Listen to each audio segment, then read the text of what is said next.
Okay, Iraq, because this is actually where I think things are going to get fascinating for our viewers because you were there in the first Gulf War and now you're going back, what, 11, 12 years later? But now Yeah. you're going back as a member of a tier one tip of the spear unit. When Iraq goes down, when I interviewed Lindsey Bruce, I think he said, I don't remember, he said they came through Jordan, but he said they were in the first convoy and his truck broke down and had to be towed across the border.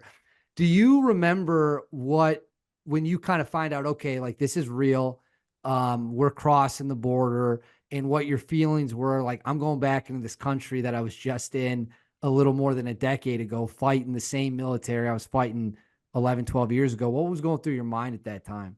Well, it's a bit crazy because I remember, but people saying from the first Gulf War and all this bombardment was going off at the night, and you could see it. People saying, "Oh, there's going to be small units of SAS behind enemy lines, bringing in the fire and doing all this, that, and the other."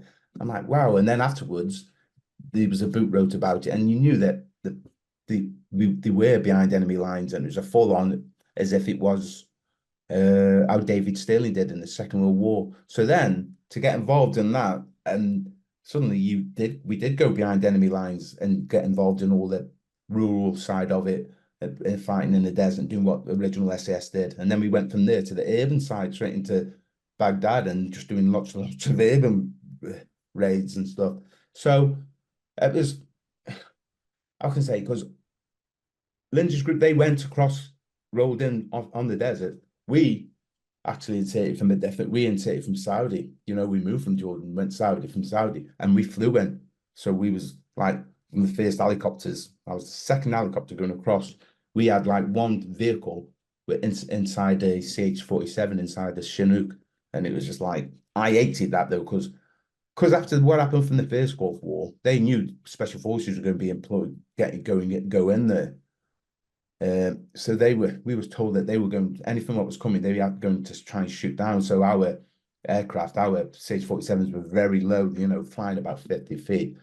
And to me, just that insertion, waiting, I just want to get it out of that vehicle and on the ground, because literally we got the vehicle in, my head was touching the top of the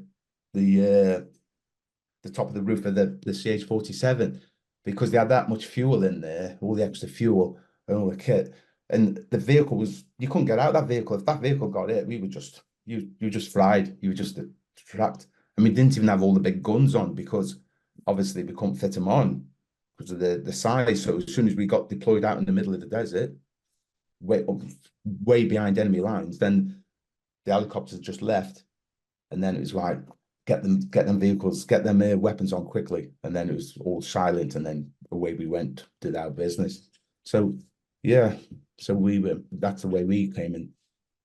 Well, I didn't realize that there was an SAS helmet that flew in. That's absolutely, I mean, incredible. You had some guys driving over. I know that a lot of Delta guys left from Saudi Arabia. They drove across the berm as well.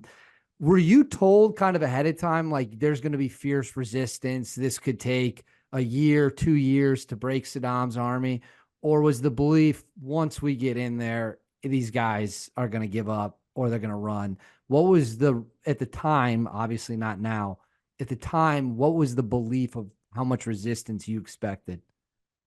Well, going from that, to me, we got told there was going to provide, and because of they from the first Gulf War, they sort of knew special forces tactics. So we knew that it was a brigade supposed to be looking for just special forces in the area. And our job was very much like the same as what the first ones were, you know, trying to stop all the scuds and everything. But we had specific targets, so we knew what we was going in for.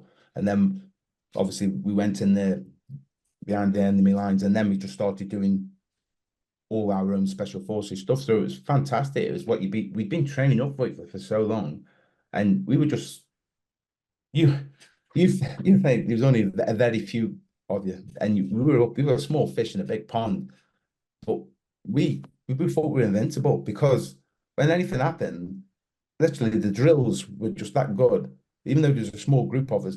And then a lot of the times we got reports back, because there was reporting information coming back, and we had certain stuff what I can't talk about now, with people involved, and we're stopping people coming out of a certain area, a certain town, and we had people who could speak Arabic with us as well. And some of the people who stopped, they were giving us information. They thought there was at least a couple of battalions of us on the ground, and that we told in this one job what we did, well, this ambush, what we was involved in, they thought it was a raid from the air, and it wasn't. It was just what was the amount of ammunition what came from us on the ground. You know, they thought they'd been hit by that much because our drills were just. It's it's amazing what a small group of well-trained people can do, and you just sort of know where each other is, and we knew where each vehicle was. We knew what fight, and it was so even if at night in the darkness, it's bang, and the drill happens. It's like anything. You don't really think what's happening around you. You just drill that much that it's automatic. And again, even though sometimes we found ourselves in big military unit areas, which sometimes we didn't know, and it was like we was like in the middle of an hornet's nest by chance, and it was like craziness. But we got out of there because we were well drilled, whereas the big unit didn't really know what was going on. If you think about it, the further back, these are sort of they aren't special forces, they just their normal military units. It could even be logistics units, and they would all just dug in. And suddenly they get a small group go in there, create havoc, rattle a bee's nest, and then move out. And it's just the morale deflating it is for them. It's amazing. But we've been practicing for this. So it was to me, it was like going to the original David Sterling and how they did it in the desert. Because there's only so much tactics you can do out there. Let's face it. And all this where people think you've automatically got an airplane on call. You haven't. Sometimes the area is completely out of bounds for stop blue on blue and everything, and you can't get air in for a long time. So there was some ballsy calls, but then it went quicker than what we thought, because we thought this time the Iraq would put up a bigger fight. Then suddenly Baghdad was falling, so we got plugged out of there and went straight into Baghdad, and then that was just as it was foul, and it was just so confusing. And yeah, and then this time, so you just gone out from doing lots of desert work behind enemy lines and doing all the rural type of warfare, and suddenly you're in a city, and you just had people saying, right, we know where such and such. Because they had a pack of cards, and I think Saddam was he was the ace of spades. So you'd have somebody come and say, we know where such and such is and such and such is. So literally, we just go out quickly, and sometimes you just finish a job and then try and get another job. So it was none of this information like before. A lot of jobs you're used to getting a lot of target information, and things can change obviously on the ground, but you know roughly what you're going to be doing. Whereas this, it was just faster bang. We was inside a vehicle, and it was American vehicles we was with. We was with your armored units, and we jumped in American Bradleys. They would secure the area for us, make a ring of steel, and then we go in and do the CQB, because we were expert in that. We were used to doing this from the counter-terrorist teams. So we were told where a target was, and you just have to get in there. A lot of times you get there and it'd be the wrong house, or they'd left, or there'd be no targets there. And then sometimes there'd be kids and women there, and then sometimes there would be elements of them there. And then we did catch a fair few of these pack of cards. So yeah, so it was then going straight from the rural side in the desert, suddenly you're on the urban side, but just faster bang. It was controlled chaos, but organized chaos, if you know what I mean. Once it goes down, you just drilled. When you caught guys on the deck of cards, because you talked about how the war criminals, the terrorists, the jihadists, they're scum of the earth. But first off, the deck of cards laid out is a really fascinating piece of history. I know a guy who has the whole thing framed in his office. Yeah. But a lot of those guys were their regime officials for Yeah, Saddam. yeah.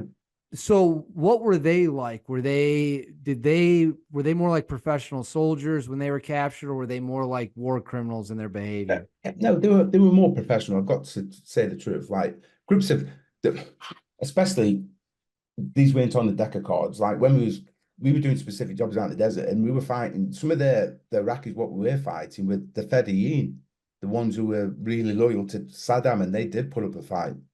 You know, but yeah, on what you're saying there, these were more, they conducted themselves more, most of them, especially the military ones, more professional. They were more military, you know. And then they were part of that regime, weren't they? And let's face it, uh, some of them were, but what a joke. Look at Chemical Alley. Kind of, I always look back on them own.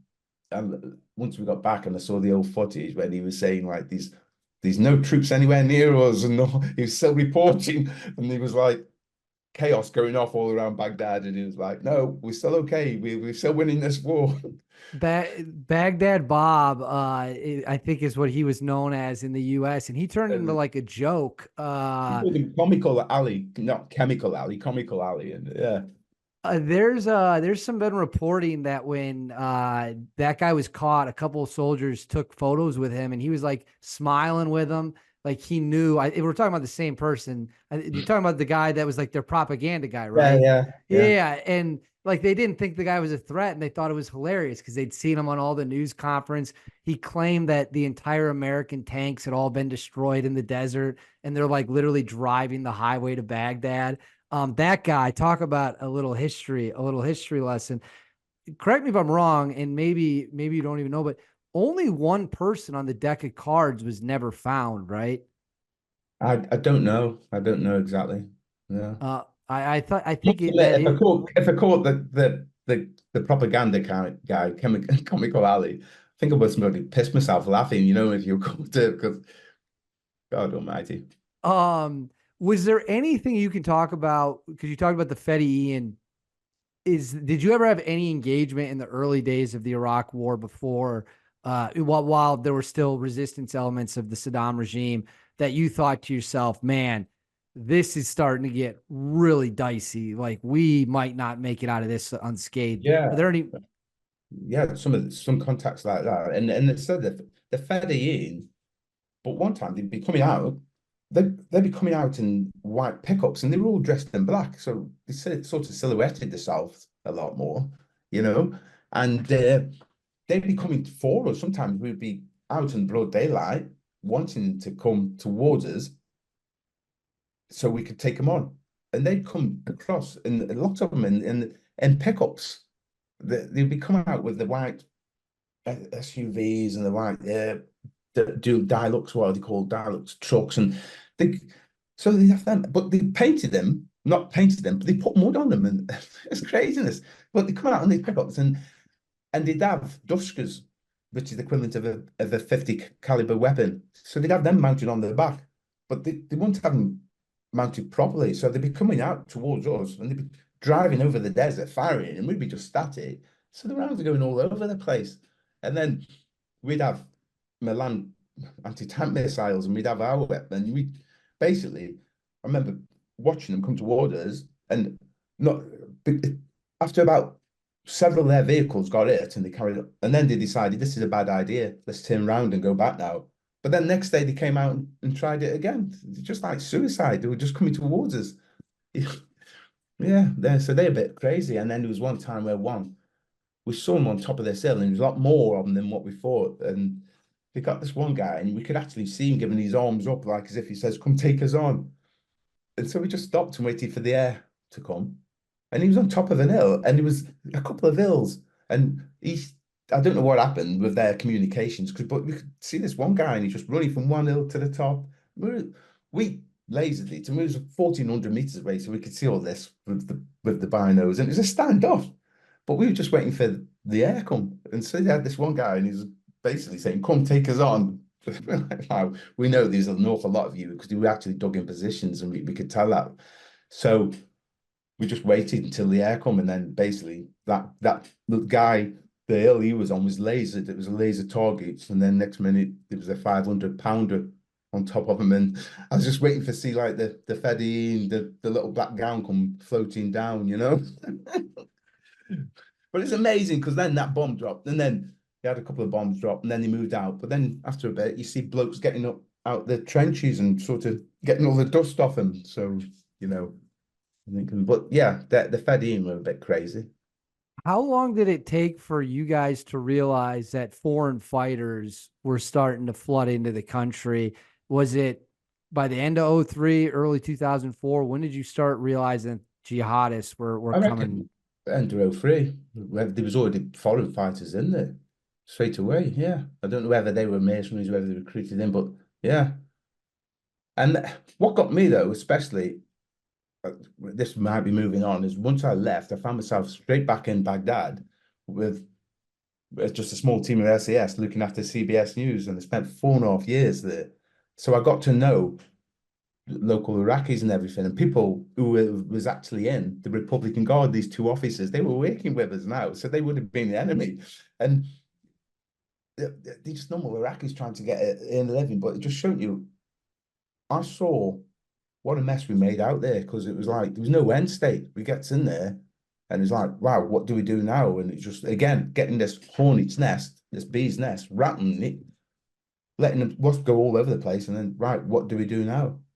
And so I remember working with these guys over the years, because they used to work for CBS News, some of them were like I said, ex in the military and whatever, and they were helping CBS News gather information and, being producers, and some of them were engineers and just helping CBS. And some of them, they hated Saddam. Some of them, they were vengeance. They'd had family members killed.